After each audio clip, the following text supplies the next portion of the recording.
Hey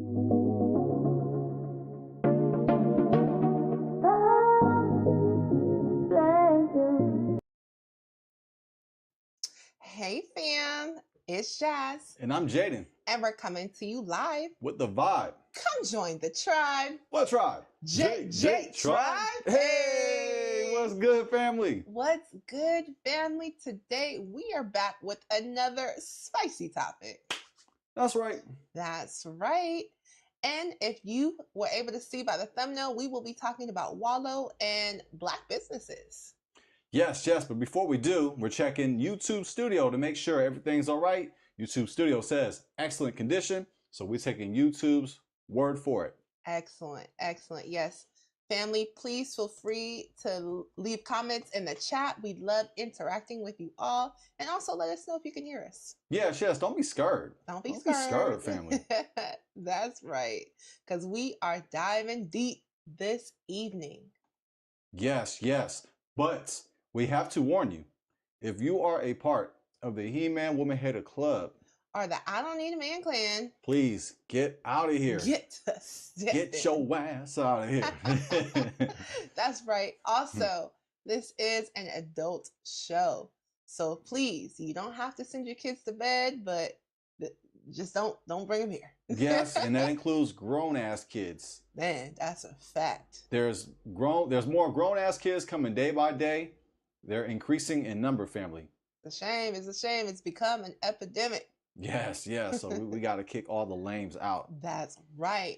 But if you like to have a good time, get your laugh on, and hear a different perspective from a married couple, then you're in the right spot. That's right, family. You are in the right place. That's right. So, family, without further ado, we're going to go ahead on and dig into the topic. So first, we're going to start off giving you guys a little bit of information about Wallo, just in case you're not familiar. Yes. So we're going to open up this article. Yes. And let's do that, family. Let me go ahead and share the screen. All right, we are good. Let me go ahead and hide ourselves. That way we're not in the way. Well, you're never in the way. I'm in the way. All right, family. Gilly the Kid celebrates Wallo 267 getting off parole. It's Wallo right there. Yeah. Wallo 267, a popular podcaster and motivational speaker, is a completely free man. The 44-year-old was released on parole in 2017 after serving 20 years in prison. Ooh. According to Wallo's cousin and co-host, Gilly the Kid, Wallo was granted early release from probation instead of the scheduled 2048 release date. Wow. That's highlighter worthy right there. Man. We're actually okay. We're not in the way. Yeah, we're good. Yes, we ain't left you hanging, family. We're here. Whoops. Okay. Wow. But yeah, we got to highlight this, though. Yeah. After serving 20 years in prison. Ooh, that's a long time. And it's crazy that his original release date was 2048. Oh, my goodness. That's a long time from now. Ooh, man. Time moves fast, but it don't move that fast. Man. Yeah, it's like another 20 plus years. And Gilly the Kid, he is a rapper, and family, he is entertaining. So if you're familiar with Gilly the Kid, you know that he knows how to put on a show. He is entertaining. Okay, for sure. Yeah. Yes, I've watched him for years. All right. Shout out. Yes. Let's continue, shall we? Yes. A clip of the duo celebrating the upliftment surfaced over the weekend, with Gilly toasting Wallo at a private dinner. Special day for two people that I really love and appreciate. Gilly's congratulatory speech began. So the first toast, but we not gonna drink, is to my cousin Wallo. He got off parole today. He was supposed to be on parole till 2048. Ooh-wee. God is great. Yes, he got off parole today. I love you, cuz. Y'all make some noise for Wallo. All right, all right. Hey, well, I got my drink to that. Okay. Coffee, that is. That's right. That's right. Black coffee, no sugar, no cream. Hey. Shout out to Heavy D. Yeah. Great song. Shout I love her out. memory. Yes, yes, 100%. Yeah, that was a very, very nice speech from Gilly the Kid, congratulating his cousin Wallo from being released from prison. As we know, that's something that's prevalent in the community. Some of our, people. I'm sure we all have someone that might have had to deal with that, go to prison. And I do believe in second chances. I do believe that people should be able to be released for good behavior. And if they're showing that, hey, I've made these changes, and to me, 20 years is a good time to be able to reflect on if you did do something that you weren't supposed to be doing. It's a good time to reflect, and to me, I support prisoners being able to get out early for good behavior. Yes. Because you can change. Absolutely. Well said. Let's continue. A clip of the duo celebrating the upliftment surface. Oh, I read that already. I was saying y'all was paying attention. Let's scroll down to right here. After being released from prison, Wallo built a buzz on social media through his street interviews and motivational speeches. Gilly and Wallo will launch their podcast, $1 Million Worth of Game, in 2019. Great podcast name. Yeah, for sure. $1 Million Worth of Game. That's right. That's right. The podcast secured a deal with Barstool Sports for $3 million in 2020. That was extended in 2022. Nice. All right. Wallo's career would continue to flourish. In February, he was named Chief Marketing Officer of the Reform Alliance, which Jay-Z and Meek Mill founded. In the past, Wallo has hosted reform events such as its Casino Night, which led to new Pennsylvania legislation. I am honored to be forgiveness, family, forgiveness. I am honored to be taking on this role at Reform and for the opportunity to help uplift system-impacted communities with new resources and programs, he said in a press release. My first-hand experience with the parole and probation system, I believe, is key to helping advance Reform's mission.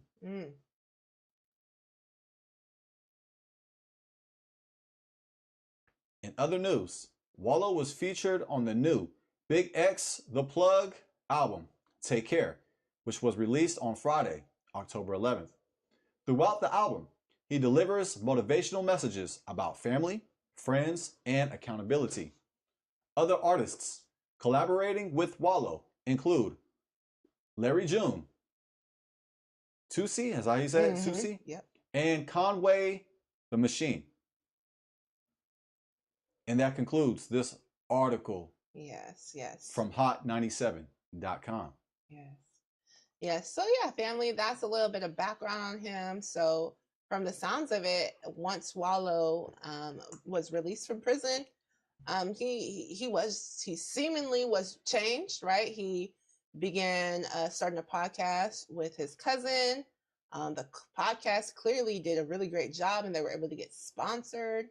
Not only that, but he was able to be a part of Reform, which I believe is part of a reformment for the prison system.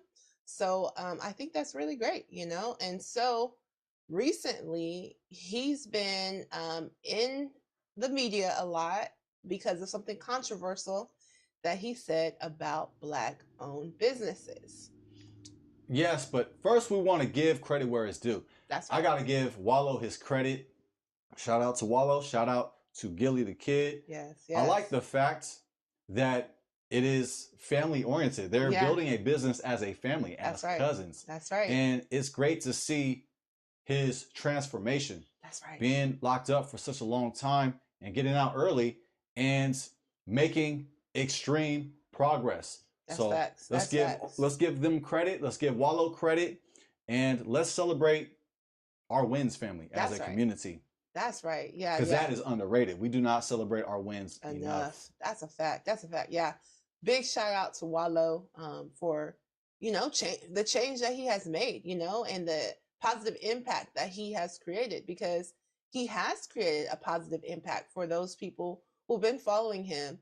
As we read in the article, his last album, he had motivational speeches in there. So I think that's great. And he is a motivational speaker. So yeah, big ups, big shout out to Wallo for sure. Absolutely. However, we got to get in to some recent news about Wallo family. That's a fact. That's a fact. Because hey, we can cheer you while you're up, but if there's something that hey might need a little critiquing, it's nothing wrong with getting critique from the community. Now, I'm not saying whether or not if we are or if we're not, but a lot of people have been critiquing his last motivational speech. So we're going to go ahead on and dig into that right now. I'm pulling it up right now, family.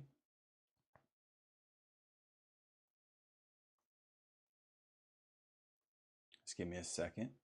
Okay, cool. Okay. I'm black. Ready, fam? I'm ready. Let's go. Us? Oh, I'm black. No black people. Nobody gives a fuck about that. Kill that shit. Oh. Either you got a good business or you don't. All that shit, don't nobody want to hear that shit. That's a hustle. Support me because I got a black business. Is your restaurant clean? Is the food good? Do you got consistent cooks?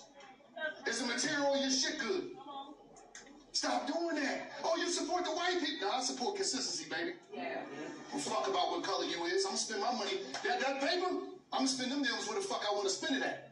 Grab his Porsche, Ferrari, I'm gonna do what the fuck I want to do while I'm here. But I'm gonna tell you one thing, I ain't gonna be finessed off some black shit. But one thing about it, 70% of you motherfuckers is not going to make it. Damn. I'm not no motherfucking fake ass.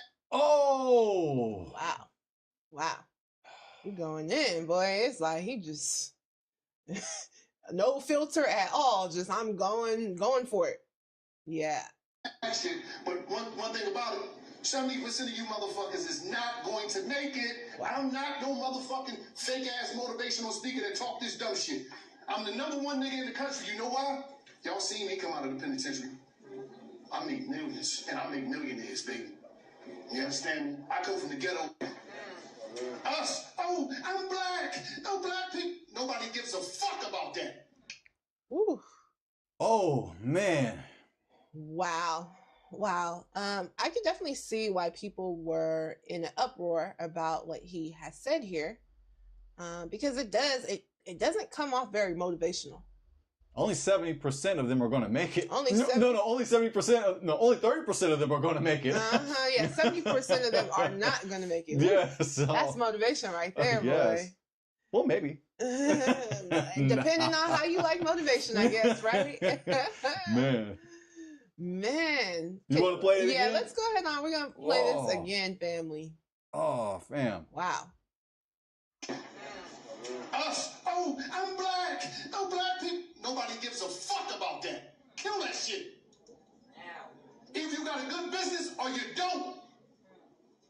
All that shit, don't nobody want to hear that shit. That's a hustle. Support me because I got a black business. Is your restaurant clean? Is the food good? Do you got consistent cooks?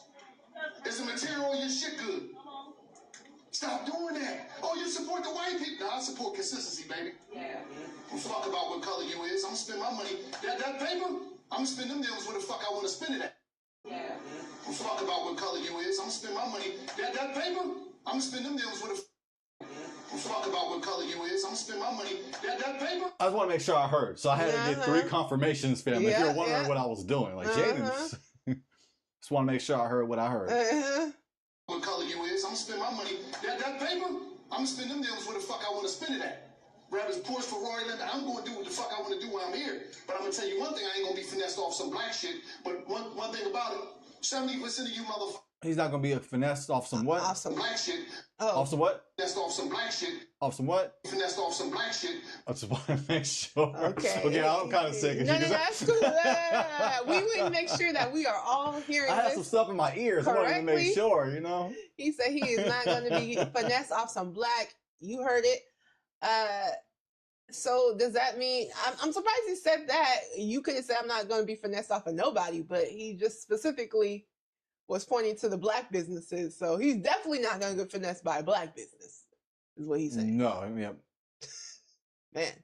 I'm gonna spend them deals where the fuck I want to spend it at. Brothers, Porsche, Ferrari, I'm going to do what the fuck I want to do while I'm here. But I'm gonna tell you one thing: I ain't gonna be finessed off some black shit. But one thing about it, 70% of you motherfuckers is not going to make it. Oh man. The way he said it too, it's not like, going to make it. Yeah, it's like right in the heart. Man, dang, dang. Oh. That's something right there. That's motivation. Oh. Just got stabbed in the heart. He just twisted it, family. Man, I have a question for you, family. How would you feel if you paid to go to this conference and this was the motivational speech that you got? How would you guys feel about it? Let us know in the chat. Like he stabbed me in the heart and twisted it? All right, that's pretty sick, wasn't it? Like, well, you know what? Never mind then. Says I'm not going to make it. Only 30%. Only 30% of y'all going to make it. Man, dang. I'm here, but I'm gonna tell you one thing: I ain't gonna be finessed off some black shit. But one thing about it, 70% of you motherfuckers is not going to make it. I'm not no motherfucking. Dang, and then you gotta call me an MF while you're at it, like. Like, dang, okay. To make it is not going. 70% of you motherfuckers is not going to make it. Oh, why I gotta be an M or F'er? Why you gotta call me out my name? What did I do? I showed up to the conference with some motivational speech. Paid my money. Yeah. That's for you to call me out my name, dang. Oh, well, thanks for the motivation. Thank you. Yes. I appreciate it. Because I may not make it. I may be the 70% that's not gonna make it. Of the MFs that's not gonna make it. Man. You motherfuckers is not going to make it. I'm not no motherfucking fake ass motivational speaker that talk this dumb shit. I'm the #1 nigga in the country. You know why? Y'all seen me come out of the penitentiary. I make millions and I make millionaires, baby. You understand me? I come from the ghetto. Man. So he said he the #1 N-word in the country. I didn't know they had statistics on that. You could be the #1. I didn't know that. That's interesting. Yes, and family, I'm a king. I don't refer to myself as a nigga. That's a fact. I'm a king. That's so right. Everybody, hey, they can do what they do. You do what you do. It's your prerogative, like Bobby Brown. But we have to be careful with the words that we choose to describe ourselves. That's a fact. If we're going to call ourselves a nigga, let's call ourselves a negus. A negus, which is an emperor. That's right. It is an Ethiopian word for emperor. That's right, babe. That's right. Yeah. Yeah, family. We got to be careful with the words that we're using in connection to ourselves. We need to be speaking of ourselves highly. You know, I get it. You know, a lot of people want to use, the N word as a term of endearment, but I'm sorry. There's so many other words that we can use that also give you a positive connotation with them, because a lot of times when you hear the N word, it's not in a positive light. If we're just going to be honest. Yes. It has a low vibration to it, family. Mm-hmm. Yes, we can say there's a time and a place, and you can joke and this and that, but I don't even joke no more, family. I used to back in the day. But now that I'm in the truth, now that I'm awakened, and now that I have knowledge of self, that's right. I'm not going to refer to myself as low vibration as a nigga, family. I'm not that. That's facts. That's facts. But I get it when people say it, and there's a certain context, blase. But even with that, you got to be careful. Even with that, family. That's a fact. You got to be careful with the words that we choose. That's right. And don't just say it because everybody else is doing it. Everybody thinks it's cool. It's actually not cool. Yeah. It's cringy when we hear other groups say it. But when we say it, we give ourselves a pass. Oh, it's all good. But then when someone else says it, we're all upset and mad. It's like, but they're trying to be like us. Exactly. We're setting the trend, we're making the word cool, but then they want to feel included, so they want to say it, but then we're saying that you can't say it. You can't say it. Make it make sense, family. Make it make sense. But yeah. What do you think about his motivational speech, babe? I think that Marcus Garvey would approve of it. Oh man. Yes, I think that Malcolm X would vouch for it. Mm. Yes, I think that Harriet Tubman would vouch for it as well. Yeah, Grandma Moses. Yeah. All three. Yeah. Yes. Also, Nelson Mandela would vouch for it as well. Oh, yeah. Yes. Yeah, and so on, family. As you can tell, I'm a little bit of a smart ass. I'm definitely sarcastic, family. But it wasn't very motivational. Not at all. No, not at all. I think that he was being brutally honest. Mm. And I say brutally, family. He was being brutally honest. Yeah. And I think he believed what he said. Oh, for sure. I think so too. And it's how he said it. Mm-hmm. As you've heard the saying, it's not what you said, it's how you say it. To me, it's both. It's what you say and it's how you said it. That's true. What he said and how he said it was brutal. Ooh, that's a fact. That's a fact. He wasn't about to sugarcoat nothing at all. No, family. And I got love for our community, family. We got love for our community. As you can see on my bracelet, I support the red, black, and green, the RBG, the UNIA flag, created by Marcus Messiah Garvey. And I just love the concepts of unity. Let's agree to disagree on things, whether your religion or let's put those differences to the side and let's unite as Black people, as melanated people throughout the globe, because we actually have the same problems. And I say this out of love, family, as a mulatto, as being mixed, as being light skinned. I got love for everybody. Let me say that again. I got love for everybody, people. For everybody, family. But at the same time, I love our people too. That's right. So, that's right. And I say that I'm in the awakening. You're probably wondering, like, what awakening are you talking about, Jaden? I'm a part of the Hebrew Israelite community, if you're wondering. And this Hebrew Israelite brother right here is not like the ones that you see that are yelling and being angry and pissed off. No, family. I'm all about peace, love, and unity. That's right. That's right. I'm all about love, family. One love over here. That's right. That's right. Exactly. We love all people. And that's a fact. That's one thing that you guys are going to know about us. And as you continue to join us on this platform, you'll see that and know that for certain. But yeah, we do definitely deal with issues that are happening in our community. And that's one of the reasons why we also wanted to bring this topic out, because not only is it trending and people are talking about it, but I think there's a lot that we can learn from this conversation, especially in regards to Black-owned businesses. Me and my husband, we both own Black-owned businesses. And so we just feel like, hey, we can definitely give you guys at least our take on the situation, being Black business owners as well. That's right, family. For that, like the video, thumb up the video, all the good stuff, because my wife is dropping gems. My husband's dropping gems too. Oh, that's right. That's right. That's right. That's how I do it, family. I don't want to toot my own horn, but toot toot. Did I say it right? That's an old quote. Yeah. I think I said, did I botch it? No, I think you did. Yeah, I think I said it right. Hey, okay. I was very confident with the toot toot. I was like, did I botch it? Nah, you. It's not the first time I botched a cliche. I hate cliches anyway. Oh man, yeah, facts. Yeah, well, like you said, baby, I definitely think that he was being brutally honest. And also, and like you said, I definitely believe that he believed everything that he said. I think that he should have thought about it though before he just spoke it out. I know he wants to say, well, I'm just keeping it real. Keeping it real is one of those things that I'm like, what do you mean? Because at the end of the day, we can all say we're keeping it real, but you're just saying that why? So that you can cut somebody out, or you can just talk any kind of way to somebody and say, well, I'm keeping it real. No, family, that's not keeping it real. If that's keeping it real, then okay. But I don't believe that that's keeping it real. I don't believe that saying something and just letting it come out your mouth any kind of way you want it is keeping it real. No, you got to have some sort of decorum to yourself. There's nothing wrong with that. And people will receive the message better when you speak to them in a way that they can get it, the way that they can understand it. But if you're yelling at them, calling them out their name, telling them that they're not going to make it, they're not going to be able to receive that message. Let's be real. Is that how majority of people would like to be talked to? No, majority of people do not want to be talked to in a way that makes them feel less than. And in my opinion, he came off in a way that Black businesses are less than. Yes, yes. And yes, we are playing a portion of it, but Yeah. I think the portion that we played was long enough to get what he was saying in context. I don't think that we're taking this out of context. I see a lot of content creators do that. They take a small clip and make a story out of it and turn it into something that it never even was meant to be. But we played enough of it to get the context, in my opinion. Yeah. And there were some things that he said that was true. I do agree.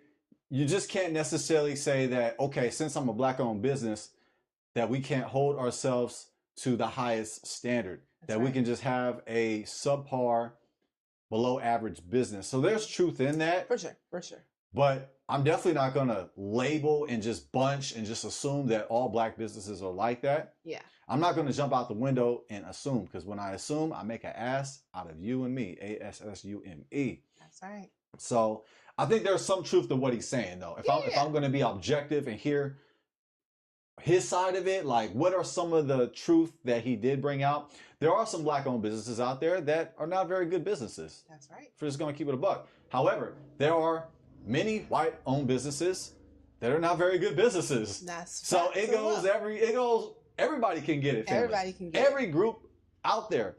There are people who do not have good service, who do not have good businesses. So I just like to bring that. But I'm not going to say that everything he completely said was just complete trash. I say the majority of it was complete trash. Yeah. Maybe 70-30? Man. No, that's too high. 30. Sorry, Wallo. Sorry.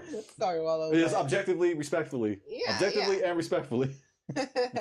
Listen, I'm all for, I'm all for keeping accountability, right? Yeah. Giving accountability. As he said in the first article that we read. As that was stated. Yeah. And I'm all for that, right? We do need to hold ourselves accountable, right? We can't just blame, the oppressor or whatever, the man, whatever, for all our issues. No, we got things that we can work on in the community 100%. And that's one of the reasons why, hey, we wanted to start this channel, because we wanted to help,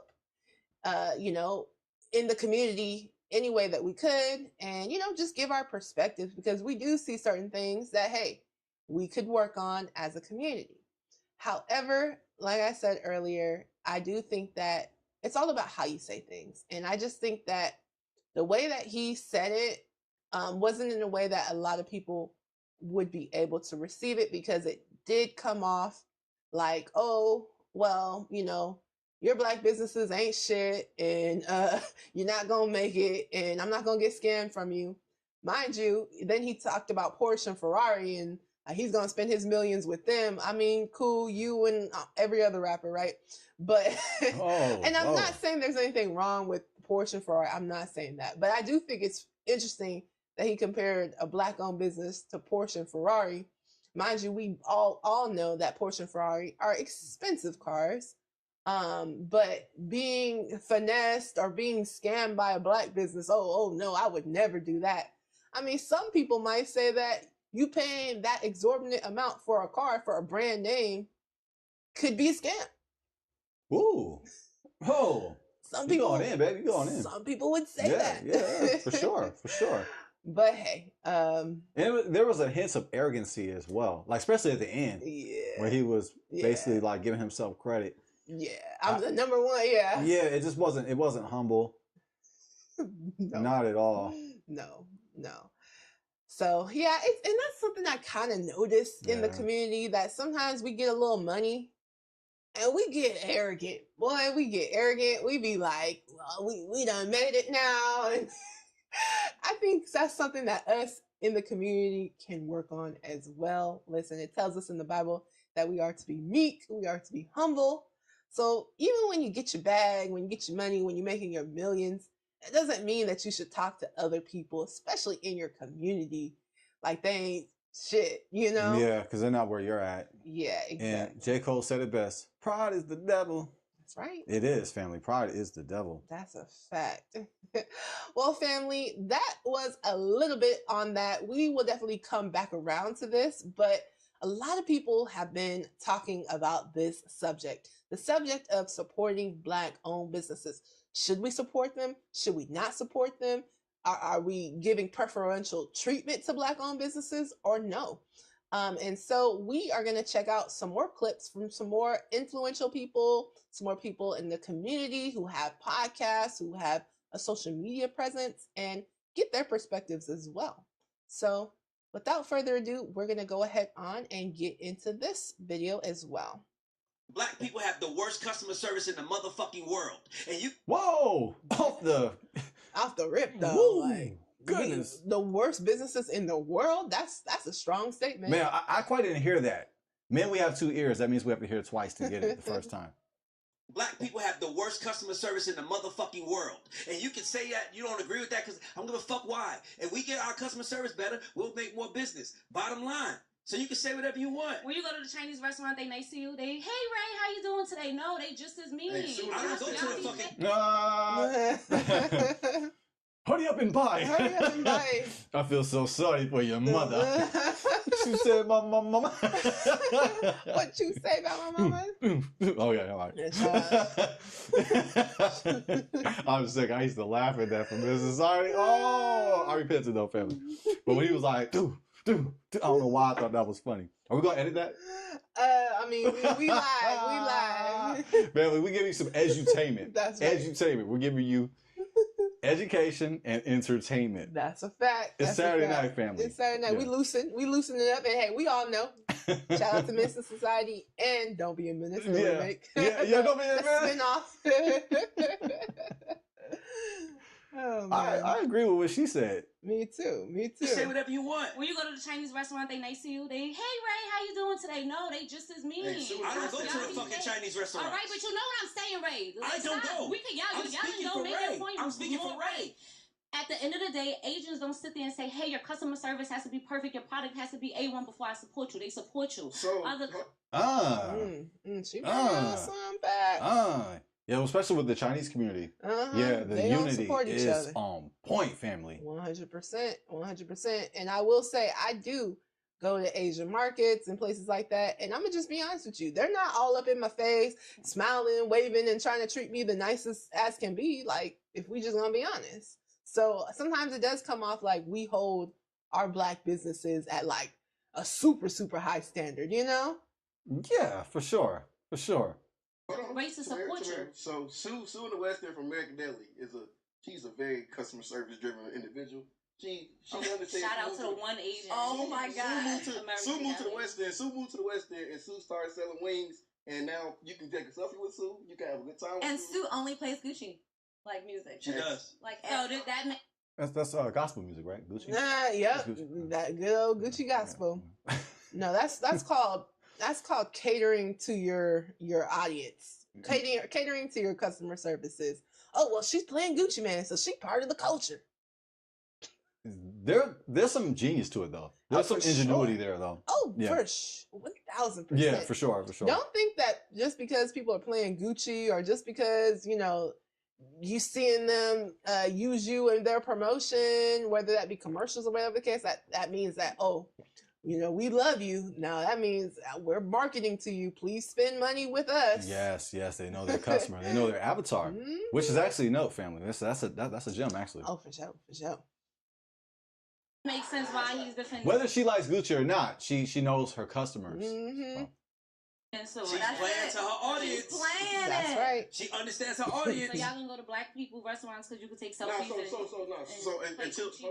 talk about Black customer service. I had this conversation the other day with one of our artists. She was like, my nail tech moved from Atlanta. I was like, I got another one for you.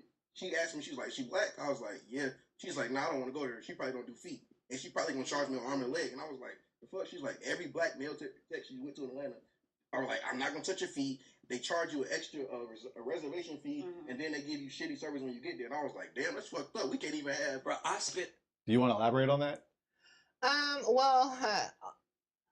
The area that I live in, we don't have a lot of Black nail techs, so I cannot speak towards this experience because I'm gonna just be honest. My area, we don't have any. I don't have any nail techs that are Black in my area. We live in California. We live in an area that We ain't got no culture out here. Yeah, we Yeah, just not no don't. black culture. We're not. Yeah. We're not in Atlanta. No, no, You know, right, we're right. not in Atlanta. So. Which somebody said was Wakanda, right? Yep, it was so, quoted. It was quoted to be Wakanda. Is his name Tip? Yep. T.I.? Shout out to T.I. Oh, I'm such a smart aleck family. Yes, that was a great political answer. Family. If my wife runs for office, vote for my wife. That was great. I love the way how you skated from that question. Dipped and dodged. Yeah, that was one right it. there. I'm taking notes. That was good, man. That was good. Bro, I spend $500,000 a year on bullshit, bro. And I love spending money. And the reason why I don't spend with black establishments like that, because they got fucked up attitudes. They don't give you a smile. Then they say, hello, how you doing, man? Take your order. But I'm supposed to keep spending with them because they look like me? Fuck that. The rich are the people that are gonna rise to the top, the people that understand what it takes to win. Not the people that feel like you should let me win because they let them win. That's not how you win. And the art of customer service is like almost, I don't know where it went, but like it's very important. Like think about anything that you're doing, even selling a product, it's about the service. That is important. Customer service is key. It's key. It's one of the most important things. For those of us who are business owners, please, please, please, please be great at customer service. I've gotten people that call me up and say, I wanted to go with your service because I like the way that you sounded on the phone. So family, it's important. Don't be, when people walking into your establishment or whether they're calling you on the phone, make sure that when you're speaking to them as if you're smiling on the phone. For real. It makes an impact. You will see the difference in your business by the way that you answer the phone, by the way that you greet your customers.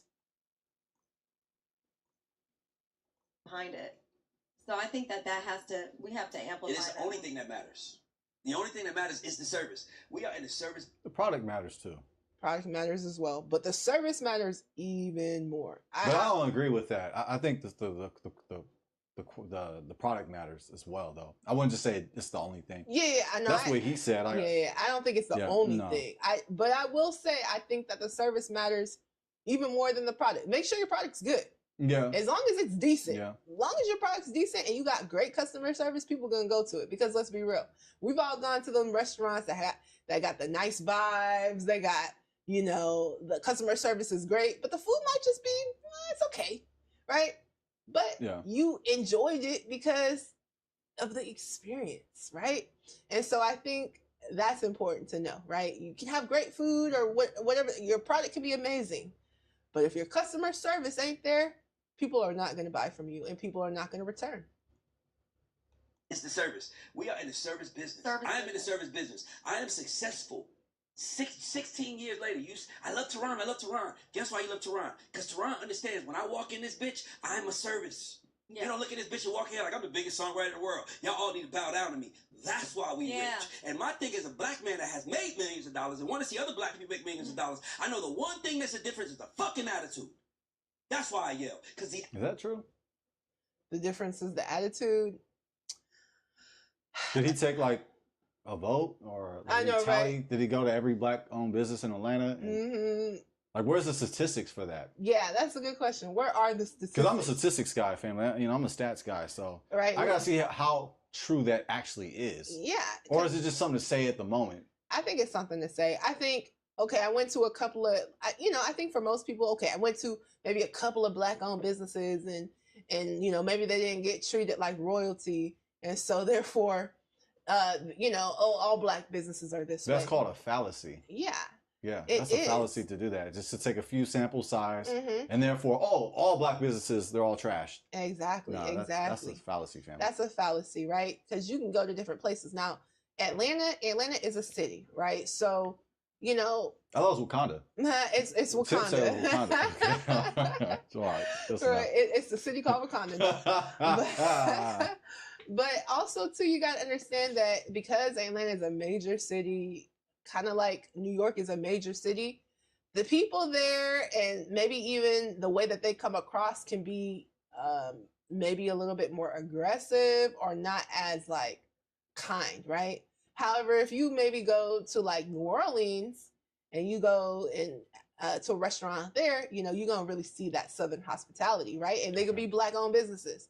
So I don't think that it's necessarily, oh, because you're black, automatically you're going to be treating your customers a certain kind of way. I think it depends on the environment as well.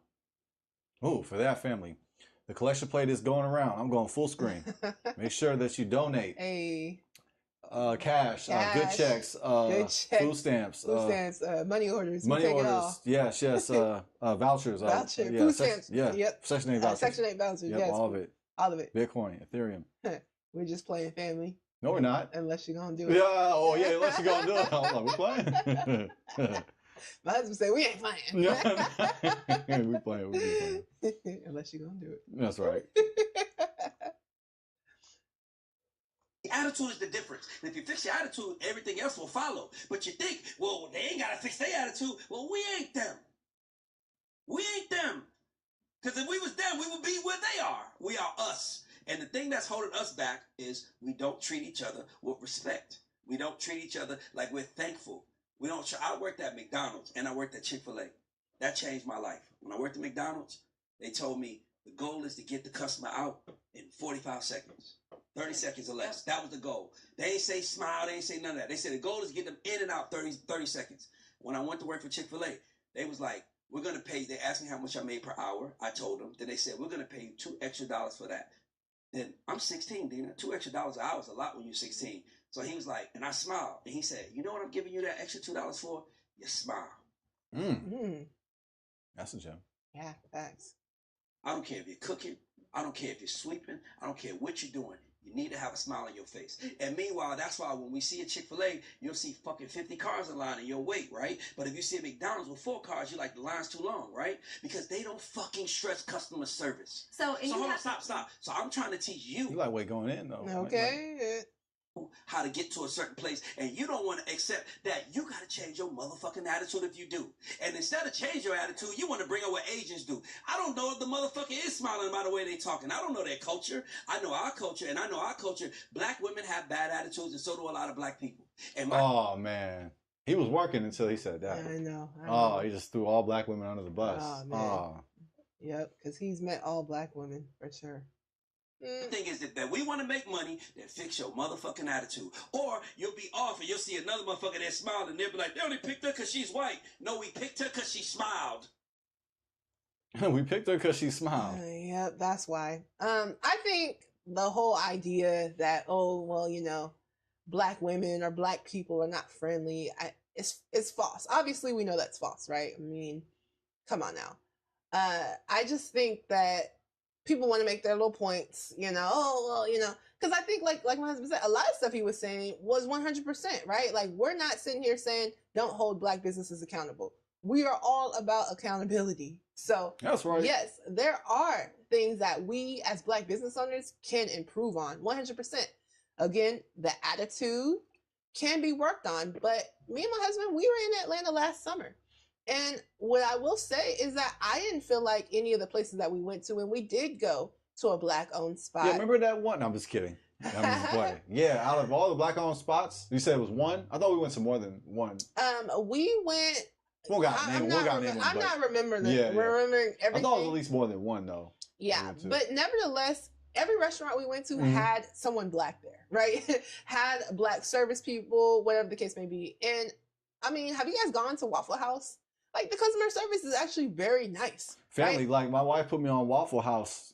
I'm from Cali, family, so Waffle House that's like a southern thing down south. Yep. So yeah, when I went to Waffle House, yeah, the customer service was excellent. Yeah, spot on. And I remember giving the waitress a nice tip. Yeah, and she was thankful for the tip. Like, she came back over to the table and thanked us. Family. Yes, yeah, an older black woman, and she gave us amazing customer service.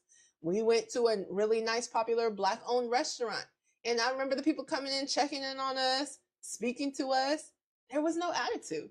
So again, not saying that, oh, well, this isn't possible, because yes, we know that, you know, in certain situations, the customer service can be bad, and it can be our own community. Absolutely.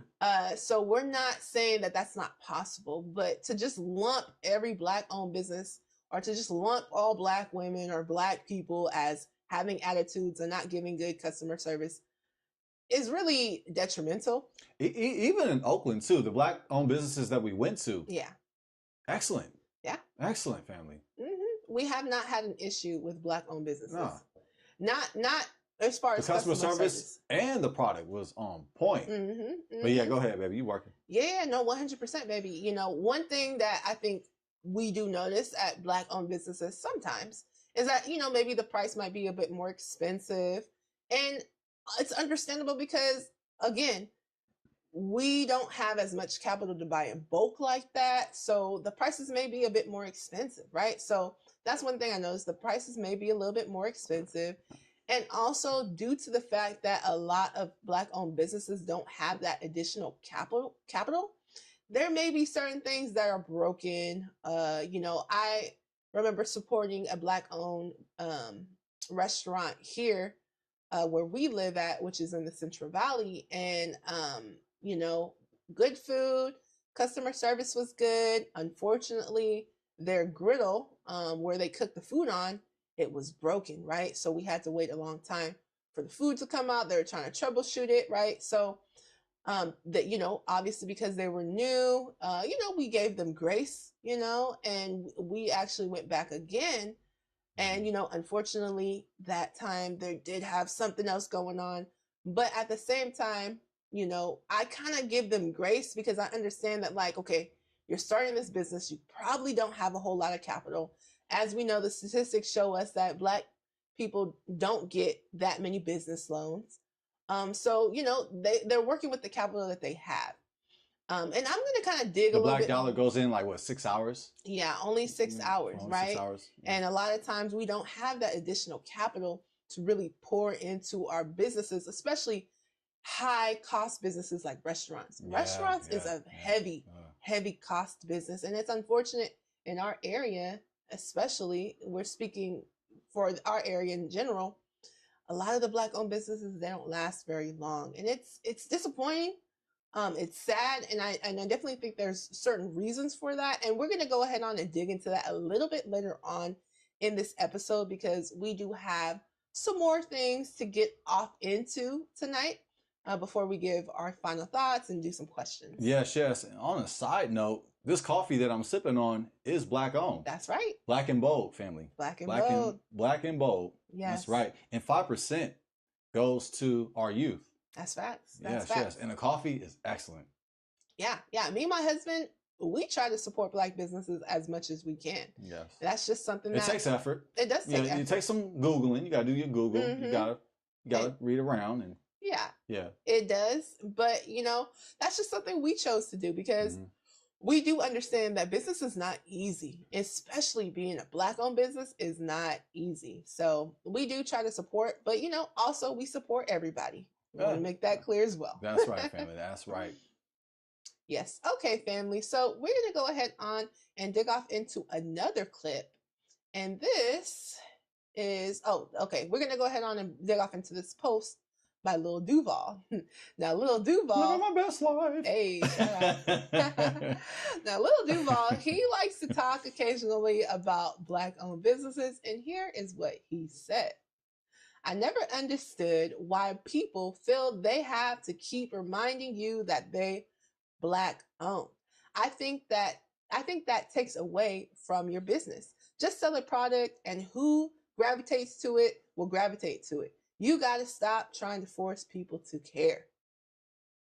I think that is an interesting perspective. So basically, it sounds like what he's saying is, don't be trying to yell that my business is Black owned, but just basically sell the product and whoever buys it is who buys it. And then if you want, you'll find out, you'll read the about page of that business on their website, and then you'll find out if they're Black owned or not. Is that what he's saying? It kind of sounds like it. It kind of sounds like it. Let the product speak for itself first, and if people are interested, they'll find out to see whether you are Black owned or not, whether it is a Black owned business or not. That's an interesting perspective for sure, because I don't think he was telling a joke here. I don't think this was part of the stand-up. No, I don't think so. No. Yeah, you know, it's an interesting perspective. I do know, me and my husband, we do know that there are, you know, Black-owned businesses that prefer not to state that they're Black-owned businesses, right? Whether they feel like that does take away from their business, or they won't get all the clientele that they want, or whatever the case may be. So I do know that that is a strategy that some Black-owned businesses use, and I'm not saying whether or not they're right or they're wrong. You know, I had a close friend family back in the day. You know, he was an entrepreneur, and he would not tell his clients that he was Black. He wouldn't show an image. He wouldn't say that, hey, I'm Black. Like he just kept that secret. He didn't reveal who he was, family. So that goes along with what you're saying, because he thought it would lose business. People would not take him seriously, or they would just not spend his money. They would not spend their money on him because he's a Black man. So that's interesting. And I'm gonna just be candid as well. You know, in one of my businesses, I did not put that it was a Black-owned business. You know, I just was like, hey, this is the product, you know, and if you want it, you're gonna gravitate towards it, you're gonna take it. And hey, if I show up and you see I'm Black, that's what it is, right? That's on them, right? Right, you paid beforehand, so here I am, baby. No, but that's right. That's right. You know, because unfortunately, there are sometimes stereotypes, right? And especially depending on the industry that you're in. And as we see, even from our own community, they're saying, oh, well, you know, if you're Black, you got an attitude. You're a Black woman, you got an attitude. Well, imagine, you know, and you're going into certain segments and you're doing certain different types of business.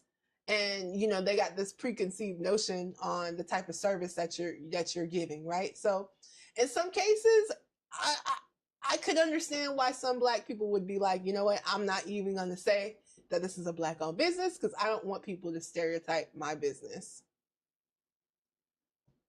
Yeah. But again, that's not to say that that's what you should do or shouldn't do. I know people who are like, hey, this is a Black-owned business. This is my face. You're going to see it. And if you want to go with my service, you're going to go with my service. So either way, I think, hey, with the Most High on your side, you're going to flourish anyway. So I don't think it really, you know, either or will determine whether or not you're going to be successful. Now, when you're like going around about, right? Do you ever see businesses that just say right in front of it, Black-owned? Like when you when you're going around the city, right, and there is a Black-owned business, do you see like a big old sign that says Black-owned? No. I really see that. But does that happen? I'm being objective. I'm asking, does that happen? Like when you're going through your town, are there businesses that just have this big old sign that says Black-owned, or do you just do your own research and then find out? As far as I know, y'all let us know, but I have not seen any signs on Black-owned businesses which state Black-owned. But yeah, you know, usually you'll find out, or maybe they have some marketing material or whatever. We just Google it. We'll Google Black-owned businesses, but when I'm driving about, I don't see a big old sign that says Black-owned business. Yeah. So I think what he's saying, it can be somewhat of a fallacy. Because, like, I don't see businesses that say Black-owned. Like, how often does that happen? Well, maybe what he's meaning like you said, we just Google it because it's okay to put it in a Google. How are they going to know, like, as a customer? If we're looking for Black-owned businesses, well, the business, it would make sense that the business would say that you're a Black-owned business so that we can find the Black-owned business that we want to support. That's right. So, I don't understand his argument per se. Yeah, no, I think you should put Black-owned business on Google with your keywords, your SEO. That way we can find you and we can support you. So like, I don't know, when I'm driving about, do I see those signs? Maybe, but I just don't remember. Yeah. Now, we pretty much can get a handle if it's Black-owned. At times, like if it's like a hair salon or something, or a barber shop, and you go into the barber shop or to the hair salon, we have an idea. And most of the time it's Black-owned. Yeah. However, when it comes to like food or a restaurant or a club, we have to look on Google to find Black-owned businesses. That's right. So I don't know what he's saying. Yeah. So, like you said, I've never seen that either on any sort of, you know, storefront, you know, where they got it. But maybe what he's referring to, I'm not sure. But like, you know, we live in the day and age of social media. And you know how people, they'll be selling their, whether it be their hair care products or whether it be, you know, some clothes or whatever. And on social media, these people will say, hey, you know, this is a Black owned business. Support my business. It's Black owned. We're B1, da da da. Right. And so you'll hear people nowadays on social media speaking on their business, saying, hey, it's a Black owned business. Right. So maybe that's what he's referring to, not necessarily the signs posted up on the storefront. That makes sense. Yeah, From that maybe. perspective, that makes sense. In regards to that business promoting itself on social media. Mm-hmm. But the business itself, the storefront, I don't see that Yeah, much. I don't either. So Yeah. Yep. All right, family. We do have another clip for you guys for a different perspective. This is Dr. Boyce Watkins. Shout out to Boyce. We do check out his content. Salute. And he has To some Dr. things. Boyce Watkins. That's salute. right, Dr. Boyce Man, Watkins. salute. Financial PhD. And so he had his perspective on this particular situation. So let's go ahead on and hear from him. I have nothing against Wallo or anybody who agrees with the message. However, I want you to think about Black-owned businesses. Black people are not white. We don't have many generations of entrepreneurs where we've been doing the same business for 50, 60, 70 years like white folks. We don't have access to the same level of capital. It takes time to build Black-owned businesses. Now, I would never advocate for anybody supporting a Black-owned business that was not doing its best. We know the restaurant needs to be clean. We know that the work needs to get done. We know that the customer service needs to be solid. But to say I don't give a F if you're Black, that's a problem because there should be a preference for Black-owned businesses that are doing the job properly. That's right. That's right. Also, we have to understand that white folks ain't supporting Black-owned businesses. White people been boycotting Black businesses for hundreds of years, and Black people Woo! boycott Black-owned businesses. So boycotting Black businesses, we have to understand that white folks ain't supporting Black-owned businesses. White people been boycotting Black businesses for hundreds of years, and Black people boycott Black-owned businesses. So this idea that somehow we don't care if you're Black, well, let me just tell you this. Asian people care if you're Asian. Jewish people, they care if you're Jewish. White people, they may not care if you're white, but they really aren't going to support your Black-owned business if you're Black, unless you're making money for them by being the #1 nigga in the country, in which case they'll probably give you millions of dollars. So no disrespect or anything like that, but at the end of the day, man, we have to stop sharing the wrong message. If you see a Black-owned business that is not where it needs to be, you don't have to give them your money, but you can give them your love. Love don't cost you nothing. It don't cost you nothing to say, hey, brother, I can't support this because you need to clean up the kitchen a little bit better. Or, hey, sis, you know, your product has these flaws that you need to improve upon. Or, hey, man, you know, your customer service could use an upgrade. You can invest in Black-owned businesses without always having to give money, but to go and openly speak against Black-owned businesses when you got millions of highly inferior white businesses out here. Woo! Dr. Boyce is cooking. He going in. He going in. Oh man. That's the type of self-hate you got millions having to give money, but to go and openly speak against Black-owned businesses when you got millions of highly inferior white businesses out here, that's the type of self-hatred that we cannot tolerate. That's my 2 cents. Peace. wow. Woo. Gems. That was fire. Yeah. Shout out to Boyce Watkins, Dr. Boyce Watkins. And yeah, he has a completely different perspective, right? He's like, you should be supporting Black-owned business. Now he did say, hey, if it ain't doing what it's supposed to do, then you know, hey, you don't necessarily have to support it, but we should give preferential treatment. What do you think about what he said, Ben? Yes, and there's other ways to invest in Black-owned businesses. You don't have to necessarily spend money, but you can give constructive criticism. You can give criticism out of love, out of support, because we want to see our community thrive. Yes. In every way, in health, wealth, and relationships. And we're talking about economics today. We're talking about wealth. I thought that was an excellent breakdown by the PhD, Dr. Boyce Watkins. They just give those away, right? PhDs? No, it takes a lot of hard work. Oh, it's a lot of hard work. Oh, you got to write like a dissertation and And it's a be lot of in school school. for heck long. Shout out to everybody who's in college and really getting it in. But yeah, I do agree with a Yeah. lot of what Dr. Boyce Watkins said, right? Yeah, he As nailed far it. as Nailed it. what we should be doing, right? We should be supporting Black-owned businesses if we can, right?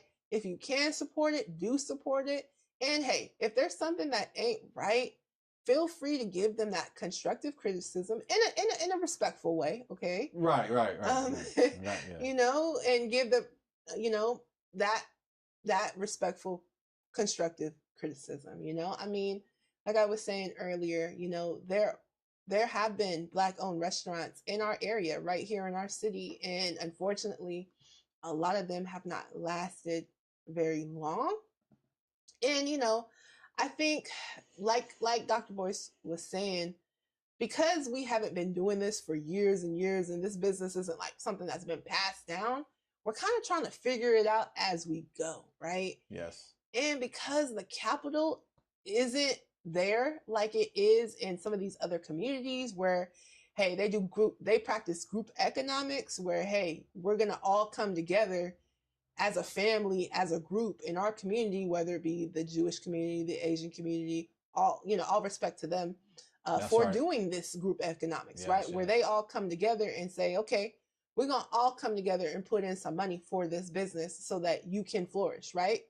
And so, unfortunately, that's not something that happens very often in our community, where we got the whole community coming together, like, okay, or you got all your family coming together, like, okay, we're gonna all come together, and you want to do this business, so we're gonna all pitch in, right, so that you can flourish. And unfortunately, that's not something that we typically have access to in our community. So when you see some of those kinks that happen in our in our businesses, I think that's definitely a reason why, is because they don't necessarily have that capital. So maybe the marketing isn't as great.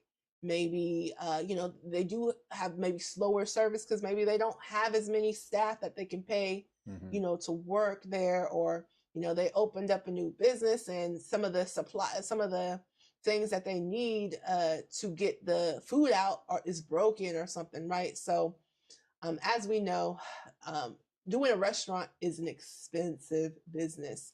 It's not easy. So if we can support, definitely do support, and also give grace, especially give grace to our Black-owned businesses, because we have to understand that a lot of our Black-owned business do not come from a lot of wealth. So they're trying to pour in everything that they have to get this business off the ground. Family, you know the deal. It's going around. Hey. I grew up in the church. That offering plate went around until the quota was met. Okay. Well, we're doing the same, family. Close them doors. Nothing under five. Nothing under five. Well, didn't you go? Close them doors. Didn't you go to the church? It was like talking about nothing under $5. Yes. Family, I wish I was lying, but I'm not. I went to a church that said no less than 5. No less than 5. No less than 5. I don't give no less than 5. So family, no less than 5. No less than 5. Just playing. Unless you're gonna do it. Unless you're gonna do it. Close the doors. I said close them doors. Close them doors.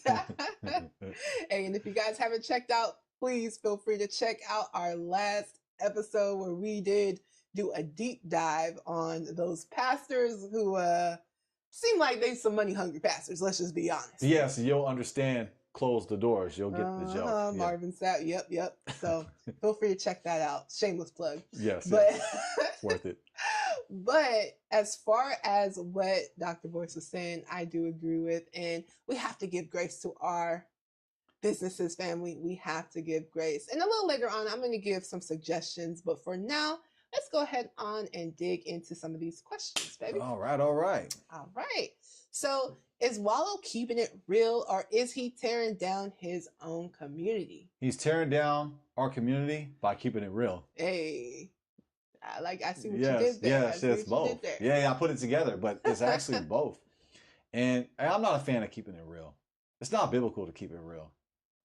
Sometimes you can't keep it real. And it's annoying when people say, well, I'm a realist. I got to keep it real. I just got to keep it real.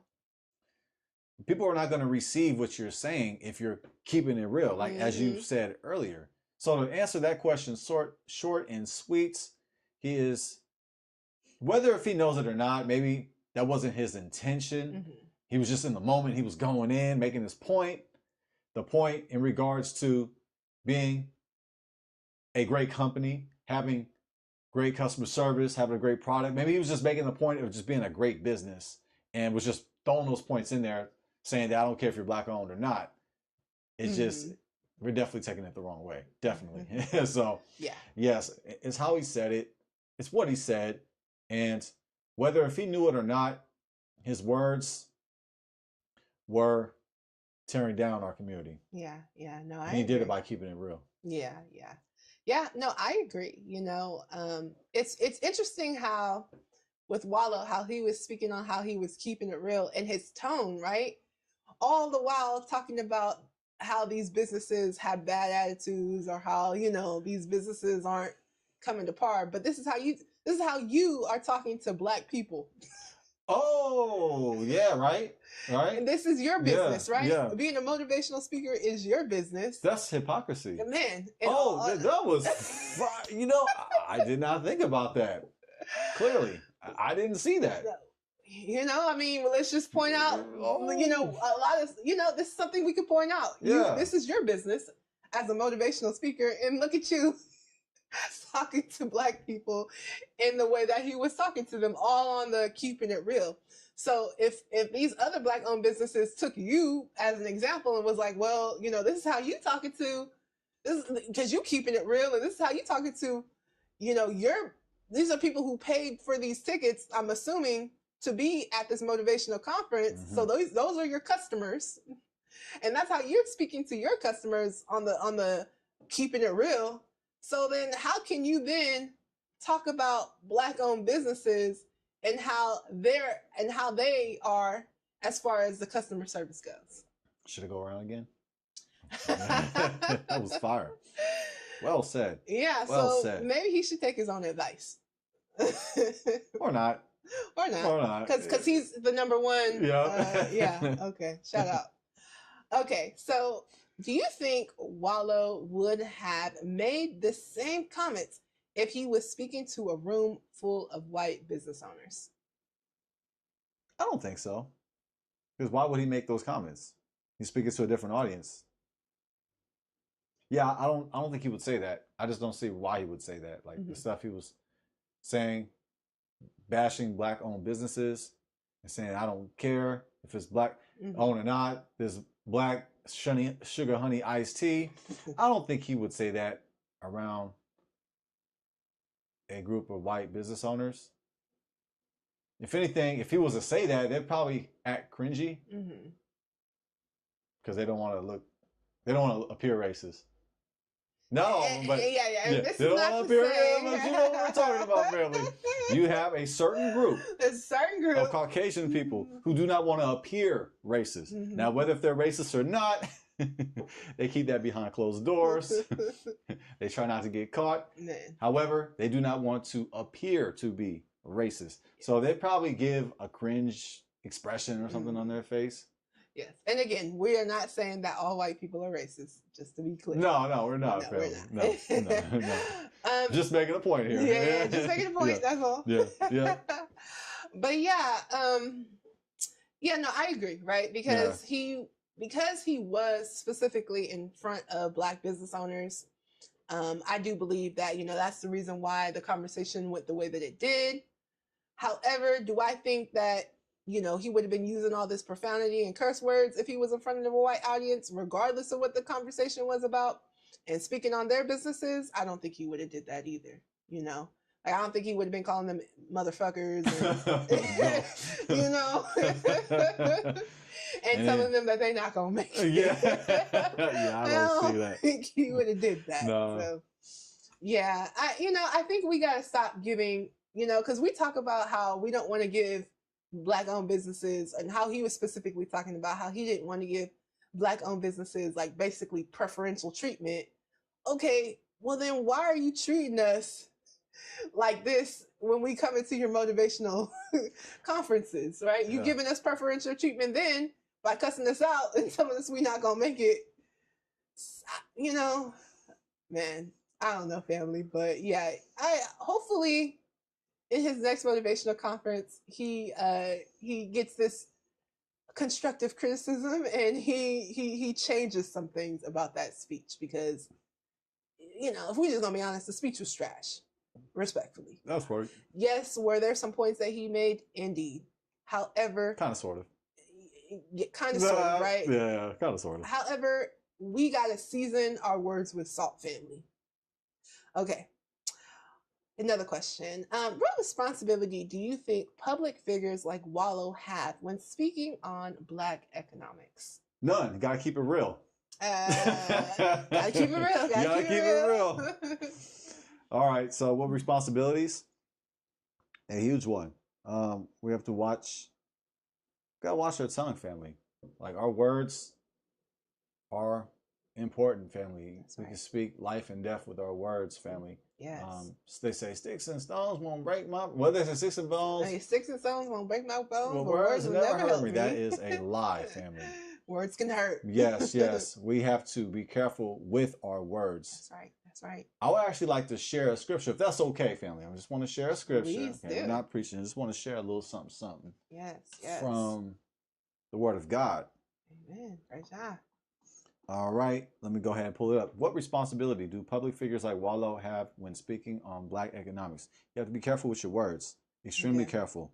You do, family. Yes, I'll go ahead and share a verse from Proverbs 12:18. I mean, I could pull it up on screen, but I'll just read it from my phone. The Word of God says, "There is that speaketh like the piercings of a sword, but the tongue of the wise is health." Let me read that again. That's a bar. That's a gem from the Word of God, from Proverbs. There is that speaketh like piercings of a sword, but the tongue of the wise is health. That's right. Yes, yes, family. So, in other words, a reckless tongue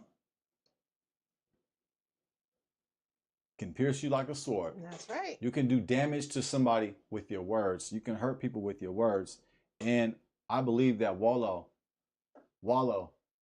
hurt people with his words. I think that some of the people there were hurt by his words. Maybe the 70% that are not going to make it. Man, I know. They was upset. How dare I pay to get cussed out? Yes, yes. When you're keeping it real and you're speaking rashly like that and impulsive as well. I mean, you're hurting people like a sword piercing your heart, as I said earlier. Yeah, yeah. So, piercing words, it's like a sword being thrusted into your family and twisted by Wallo. Yeah, 100%. But however, it says, but the wise, let me go back to it. But the tongue of the wise is health. Yes. The tongue of the wise is health. So, our words can be harmful. They can be violent. However, with a wise tongue, as it says in the scriptures, a wise tongue. That's right. We can bring life. We can speak life. We can bring motivation. We can speak power. That's right. Motivation. Restoration. Yeah. Yes. So I don't think his words were very encouraging. I don't think his words were wise. That's right. I don't think his words brought health. No. It did not speak life. So, and this is from Proverbs. Proverbs was written by the wisest man in the world, who was King Shlomo, King Solomon. That's right. That's right. So I think when it comes to wisdom, I think King Solomon knew a little bit of something. Okay, I think so. And by the way, the money that King Solomon had would make Wallo blush. Man, for sure. No for offense. Sure. We're just keeping it real now. We keeping it real. This is when you keep it real. Yeah. During the time of King Shlomo, yes, I'm flexing. He was the #1 Negus. Hey, that's right. That's right. And let them know what Shlomo is. What are you speaking, babe? That's Hebrew for Solomon. That's right. That's right.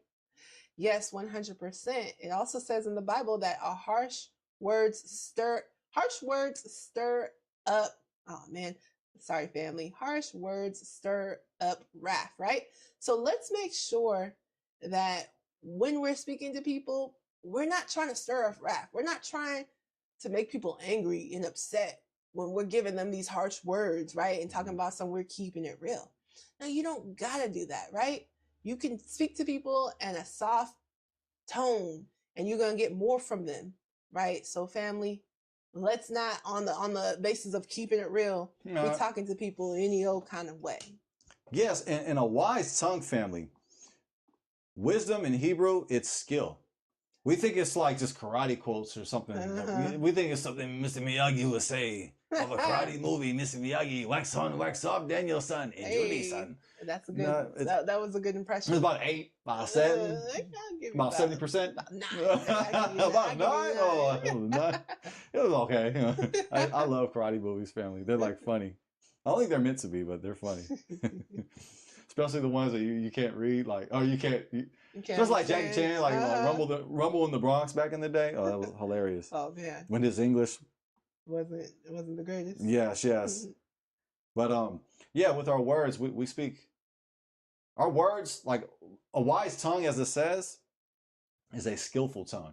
Is a skillful speaker. You know what to say. That's right. You know when to say it. You know how to say it. So when it says a wise tongue, it's saying a skillful tongue. That's right. Speech is a skill set. Motivational speaking is a skill set. That's right. Woo! Go ahead on and pass that. Oh, for me? Oh, thank you. I'm finna blush. Oh, thank you. I'll probably get one pass around. Oh, no, you always get a pass around. Over here look like Tony Kukoc. Over here look like Jordan. Yes, family. It's important. The way that we talk to people and the way that we say things is important. So, it speaks in the Bible several times about how we're supposed to be speaking, what the types of things that we're supposed to be saying to people. It's okay to give people constructive criticism, but it's all about how you do it. Yes, because with a harsh tongue, it says Proverbs 12, there is that speaketh like the piercing of a sword, but the tongue of the wise is health. That's right. With words that are like piercing of the sword, and those words, they cut, they wound, and they pierce you. However, words that are wise, but a tongue of the wise is health. Wise speech, skillful speech is like medicine, healing, restoration for the soul. That's right. Ooh. Which we got at Wallo speech. We got all of those. Yeah. I took me long enough to get the point off. I think that was kind of like, that was great. He was like, nah, get to the point there. Nah, you did that, baby. Yes, you did that. No, for sure. We can dig into the Bible and find everything, all the information that we need when it comes to how you ought to speak to people. Find it right there in the Bible, family. Okay, baby, I do have one more question for you. Let's get it. One more, family. What's holding the Black community back from showing the same level of economic unity and support that we see in other communities? This is a deep question. Oh, this is a deep one, and it's the last one. If you smell smoke, it's my brain grinding like gears, trying to answer this question. It is a complicated one. Yeah, I definitely gave you a tough one. Yeah, it is. You saved it for last, too. But to make it short, family, because I'm long-winded, to make it short, I think what's holding us back is we don't love ourselves. Ooh. Robin Walker, he is known as the Black History Man. I have one of his books, When We Ruled. I really encourage us to cop that book or to check out his work. But he had said that we, as Black people, we have low racial self-esteem. So to answer this question in a shortly manner, I think that we hate ourselves it just comes down to self-hate. We really hate ourselves, and it's been passed down, the hate, through trauma, through epigenetics. We see it in our community. We see it in the media. We see it in the quote-unquote culture that has been slapped upon us.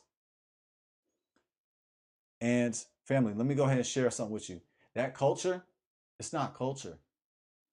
This idea of culture that is being shoved down our faces, it's not real culture. That's right.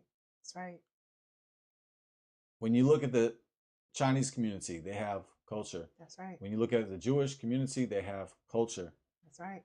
The Nigerian community, yes, has culture. Absolutely. And family, that's a major gem there for sure. And I say that because when you do a DNA research, many of us are actually can be traced back to Nigeria. That's right. And specifically speaking, the Igbo. And the Igbo people have their culture is powerful. They 100%. Have strong unity. I don't want to get too deep on them, as you can tell, because like I said, I'm in the awakening family, and I'm just sharing perspectives. You don't gotta agree with me. You can tune me out. You can disagree with me. It's all good. I'm used to it. I got tough skin. But there's something powerful what you said there. I'll just let you guys connect the dots. I'll leave it like this. We hate ourselves. Our culture is trash, but we can rise out of that, family. We can rise out of that. And one of the ways to rise out of that is to look for knowledge of self. Ooh, yes, yes. You are not a nigga. That's right. That's right. You are a king. Yes. You are a queen. Royalty. Black man, pick up your crown. Please. Black woman, pick up your crown. Please.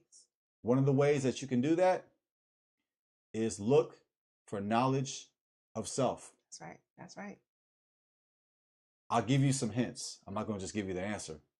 One of the ways you can find knowledge of self, look into Igbo culture. Look into the evidence that has been passed down to Igbo culture through Northeast Africa, aka Israel. That's right. That's right. You will find out. I'm going to say this out of respect, as a mulatto, as being mixed, as being light skinned. You're going to find out that you are not black. Ooh. You're going to find out. You're not a color? What? That you're not colored. Whoa. You're going to find out that you are not African American. What? Shout out to Jesse Jackson. What? We're not a color? Not black? Yeah. I thought that was. Oh, okay. Yeah, you're going to find out that. I want to say it. I think you know what I'm about to say. Your heritage, your ancestry, your heritage, your culture is traced back to Northeast Africa. That's right. AKA ancient Israel. That's right. That's right. I'll leave it there. Yes, yes. That's the solution there. But it's not good enough just to know knowledge of self, just having knowledge of self. That's not good enough.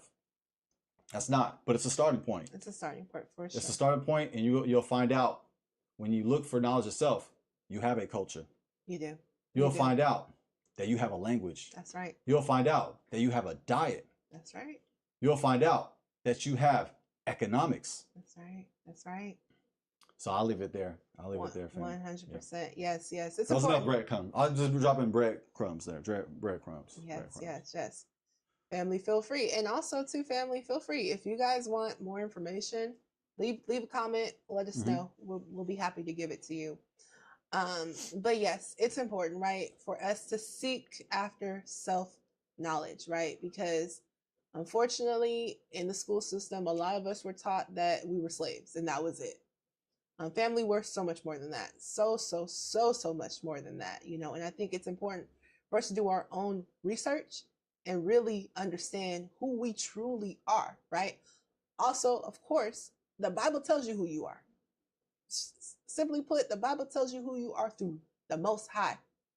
God, okay? So know that you are not less than. Know that you are not just a descendant of a slave. You're more than that. Much more than that. You are firstborn. So understand. Oh, we just dropping clues. Oh, yeah. We want you guys to go look for it and check it out. Check it out. Check it out, family. Check it out. If you got questions, feel free to ask us too. Yes, Yeah, yes. on your journey. Yes, but when you understand that you are the firstborn, you understand that you have a kingly inheritance, that you have a royal inheritance from our Most High God. So, and guess what? They know that. They actually know that. That's right. That's right. Yeah. Who's they? Now we know who they are. Who's they? And they take advantage of it, right? A lot of these other cultures, they take advantage of what we should be taking advantage of ourselves. But when they keep us distracted, we don't have time to really do the research and think. You know, when they're showing us baddies and the shows on the Zeus Network, you know, another shameless plug. Man. Yeah. Feel free to check out our video. That's shameless plug number 2. Yes, please. Zeus Exposed. Yeah, feel free to check out that video. But yeah, family, I do agree with my husband. You know, I think a lot of us comes from low self-esteem, right? Maybe I won't say we hate ourselves, even though, yes, but I would say more or less it's low self-esteem, right? We have low self-esteem. A lot of us think that we are less than, unfortunately. And it's due to a lot of the teaching that we got maybe from school, which only portrayed us in the light of being a slave. And so when you think that that's all, when you think that that's where your history starts, 1619, yeah, you get skewed on the reality of who you truly are, right? And you might think, hey, you know, I'm less than, you know, but you're not less than, right? And you're much more than that. So please, family, do your own research. You know, open up your Bible, read it 100%. You know, and do research on, hey, you know, where was my ancestors before slavery, right? Before 1619, family. Go back before that. Yes, yes, 100%. We got some books too. Yes, if you're wondering, yes. If you're just curious, yeah. Like we said, let us know in the chat. We'll be happy to give you guys books and things to check out, because a lot of the issues that we're seeing in the community is because we don't really know where we came from. We think that we came just from slaves, or, you know, who knows, or unfortunately, a lot of people think that, you know, all Africans were just living in huts and they had no clothes, which is untrue. That's another thing that's very untrue. That's so far from the truth, family. Like, they want to show you, when they show you Africa, a lot of times, especially growing up, you saw, you know, the commercials where, you know, the African children, you know, they didn't have any food, or the case may be. Family, that is not all of Africa. Family, Africa is so much more than that. And our ancestors were so much more than that. Our ancestors did have clothing. You know, our ancestors did have homes, right? So, you know, it's just this, the indoctrination that they gave us to make us think that, you know, we were less than, or we didn't have certain things, or, you know, family, please do your research. Please look into yourself, look into your history, and understand that you are so much more than that. So yeah, I do believe that that is what's holding our community back, you know, and then we start getting into this crabs in a barrel type mentality where, you know, because you think that, oh, this person is better than me because of their color, or whatever the case may be, or, oh, we just came from slavery, then you're thinking that, hey, I'm less than, and I don't want to see somebody else that looks like me come up either, because I haven't come up yet, right? And so it turns into this crabs in a barrel type of mentality. But family, we got to get rid of that mentality. That mentality is not getting us no more. Look at the community. Just look at the community. Is that mentality getting us anywhere? It's not. It's not. So family, we say this out of love. Please, please, please do some research. You know, love yourself, read the Bible, and understand that you come from greatness. Woo! Wow. I think we just closed there. It was fire. That's Yeah, right. yeah, family. We just sharing some game. That is it. This That is is a all. trillion. This is $1 trillion worth of game Okay, right $1 here. trillion We worth gave of you $1 trillion game. worth of game. We gave y'all some gems and some clues on your journey, family. But for real, say this out of love. Yes, Yeah. we do. Because like when we say the word black is it's an adjective. It's not a color. it's not a nationality. Yeah. It's not at all. Yeah. And it was slapped upon us. So It was. yes, but yeah, that was beautifully said, and I think we finna get out here. Yep, Yeah. family. We're not gonna keep y'all here all day. Some final thoughts I will say is if you do have a Black-owned business, this is what I will say. Especially if you're early on and you're thinking about what type of business you want to create, right? Listen, restaurant businesses are tough. They're tough businesses. They're going to take a lot of money, a lot of capital. Now, if you don't necessarily have that capital right now, and maybe you can or can't get a loan, but let's just say you can't find someone to give you a loan, what I will say is start off with a business that is less capital intensive, right? There's several businesses that you can do that are simply just online, right? Online businesses, whether it be a drop shipping business, whether it be Etsy business, print on demand business, you can do trading. There's so many things that you can do to create income, right? Yeah. So first, create income from something that is not going to be so heavily intense when it comes to the cost, like owning a restaurant. It's going to be heavily expensive. So first, build up your money in a way where, hey, I'm going to do this business. This is an online business. It's not going to cost me that much money to get this business started, whether it be digital products, whatever the case may be, right? Then as you are making money from that business, if your passion is, hey, I want to do a restaurant, take some of the money that you're getting from that first business, that's a low cost business, and then use that money to pour into your high cost business. That's something I had to do. I realized that the business that I want to bring out is going to be cost intensive because I want it to be right. When I bring it out, I don't want it to be half stepping. I don't want people to come to my business and be like, oh my gosh, this is a Black owned business and stuff is falling apart and the service ain't where it need to be. No, I want to make sure that I have the capital to send that business off the way that it needs to be sent off. So that's why I was like, you know what? I'm going to start doing something that is not as capital intensive, gain the money there, and then pour it into this business that is going to be more capital intensive. So that's some tips I would say as you build your business, family. And I do believe that we should be building businesses. That's right, family. Well said. Wow.